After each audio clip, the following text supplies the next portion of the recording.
Karir militer Letnan Kolonel Infanteri Purnomo Muhammad Ijon de Jambi lahir di Boskop, Belanda 13 Mei 1914. Meninggal di Jogja 1 April 1977 dengan nama asli Rokus Bernardus Visser. Adalah mantan anggota KNIL Korps Speciale Tropen dan Komandan Kopassus pertama. Karir di militer Belanda, Letnan Visser bersama pasukan Belanda kedua terlahir sebagai putra seorang petani tulip yang sukses. Selepas menyelesaikan kuliahnya, Visser muda membantu ayahnya berjualan bola lampu di London. Ketika itu, Perang Dunia Kedua dimulai dan karena tidak bisa pulang ke Belanda yang dikuasai oleh Jerman, Visser mendaftarkan pada dinas ketentaraan Belanda yang mengungsi ke Britania dan membentuk pasukan baru di sana. Setelah itu, dia ditugaskan menjadi sopir Ratu Wilhelmina. Setelah setahun di pos tersebut, dia mengundurkan diri dan mendaftarkan diri sebagai operator radioman, di pasukan Belanda kedua, 2ND Datstrop, bersama dengan pasukan sekutu Visser, merasakan operasi tempurnya yang pertama yaitu Operasi Market Garden pada bulan September 1944. Saat itu, pasukan Belanda kedua, bagian di mana Visser berada, dimasukkan dalam divisi lintas udara 82 Amerika Serikat.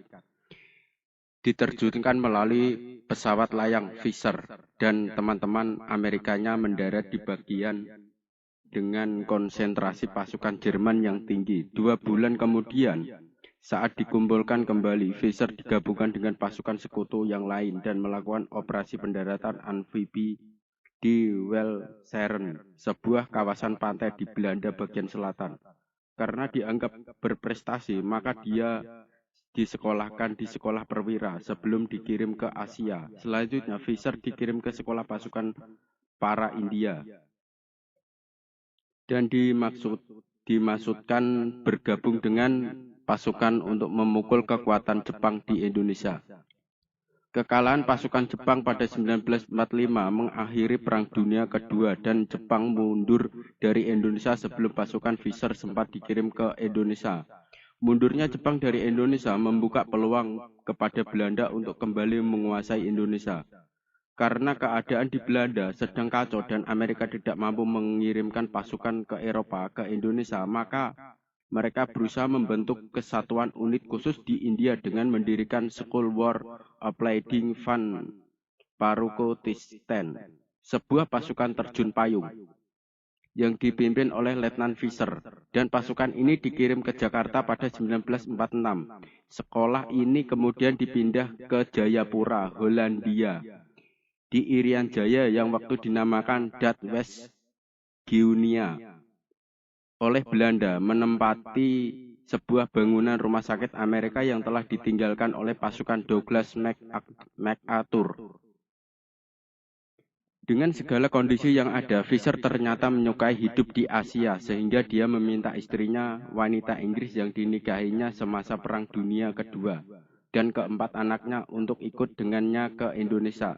Ketika istrinya menolak, Visser memilih untuk bercerai. Saat kembali ke Indonesia pada 1947, sekolah pimpinannya sudah dipindah ke Cimahi, Bandung, dan Visser dipromosikan naik pangkat menjadi kapten selama 1947 sampai akhir 1949. Sekolah pimpinan Kapten Visser terus melahirkan tentara terjun payung sampai saat di mana Belanda harus menyerahkan kekuasaan kepada Republik Indonesia. Karena sudah merasa nyaman dengan gaya hidup Asia, maka Kapten Visser memutuskan untuk tinggal di Indonesia sebagai warga sipil. Keputusan ini sangat beresiko karena walaupun dia bukan termasuk pasukan baret hijau Belanda yang dikenal sangat kejam, Visser sendiri berbaret merah.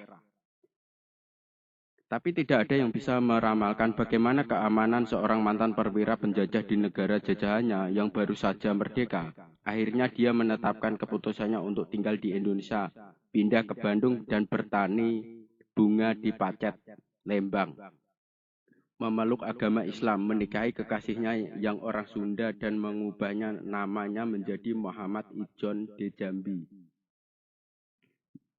Membentuk pasukan khusus Indonesia. Di Jambi berdiri di sisi kiri, sedangkan di sebelah kanan tampak Letjen Sarwo Edi Wibowo. Pengalaman Ijon de Jambi sebagai anggota pasukan komando pada Perang Dunia Kedua telah menarik perhatian Kolonel A.E. Kawilarang untuk membantu merintis pasukan komando.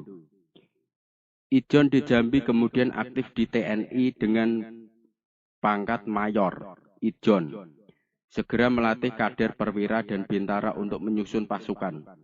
Kemudian pada tanggal 16 April 1952 dibentuklah pasukan istimewa tadi dengan nama Kesatuan Komando Teritorium Tentara 3 Siliwangi. Kesko TT 3 Siliwangi dengan Mayor Infanteri Muhammad Ijon de Jambi sebagai komandan. Karena kesatuan komando ini perlu didukung dengan fasilitas dan sarana yang lebih memadai dan operasional satuan ini diperlukan dalam lingkup yang lebih luas oleh Angkatan Darat. Maka Kesko TT 3 Siliwangi beralih kedudukan langsung di bawah Komando Kasat KSAD, bukan di bawah teritorium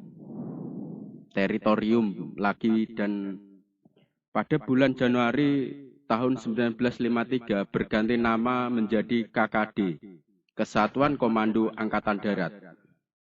Pada tanggal 29 September 1953, Kasat mengeluarkan surat keputusan tentang pengesahan pemakaian baret sebagai tutup kepala prajurit yang lulus pelatihan komando. Latihan lanjutan komando dengan materi pendaratan laut, latihan selundup, baru bisa dilakukan pada tahun 1954 di Pantai Cilacap, Jawa Tengah. Pada tanggal 25 Juli 1955, KKD berubah namanya menjadi Resimen RPKAD, Pasukan Komando Angkatan Darat, yang menjadi Komandan Mayor Muhammad Ijon de Jambi. Untuk meningkatkan kemampuan prajurit, tahun 1956 RPKAD menyelenggarakan pelatihan penerjun yang pertama kalinya di Bandung. Mengingat Indonesia adalah negara kepulauan, maka Mayor Infanteri Muhammad Ijon de Jambi menginginkan agar prajurit RPKAD memiliki kemampuan sebagai penerjun sehingga dapat digerakkan ke medan operasi dengan menggunakan pesawat terbang dan diterjunkan di sana. Lulusan pelatihan ini meraih kualifikasi sebagai penerjun militer dan berhak menyandang wing para. Berhenti dari pasukan khusus pada tanggal 25 Juli 1955, Wapres Muhammad Hatta meresmikan peningkatan KKAD menjadi RPKAD yang dikepalai oleh Mayor Infanteri Ijon de Jambi dengan Kastaf Mayor Infanteri R.E.D. Jaelani yang juga merangkap sebagai Komandan SPKAD. Sekolah Pasukan Komando Angkatan Darat dibantu oleh Letnan L.B. Moerdani sebagai wakilnya. Di bawah pimpinan Mayor R.E.D. Jaelani dan Wakil Letnan L.B. Moerdani, pendidikan komando mulai memperlihatkan hasil yang cukup memadai, kendati banyak kekurangan tenaga pengajar maupun dana. Dan hal tersebut meliputi gandakan keefektifan tempur pasukan. Pimpinan Mabesat melihat celah untuk mengambil alih kepemimpinan RPKAD ke orang asli pribumi, tetapi hal tersebut tercium oleh Mayor de Jambi dan setelah de Jambi ditawarkan jabatan baru yang jauh dari pelatihan komando, Mayor de Jambi marah dan meminta pensiun. Kebetulan pada saat itu pada tanggal Pada tahun 1956, Indonesia sedang aktif menasionalisasi perusahaan-perusahaan milik asing dan Muhammad di Jambi yang sudah menjadi WNI, warga negara Indonesia, diberikan jabatan mengepalai perkebunan milik asing yang dinasionalisasi. Tetapi ia tetap tidak pensiun sebagai anggota RPKAD. Dikaryakan pada 1969. Pada saat ulang tahun RPKAD, Mayor Infanteri Muhammad di Jambi diberi kenaikan pangkat menjadi letnan kolonel.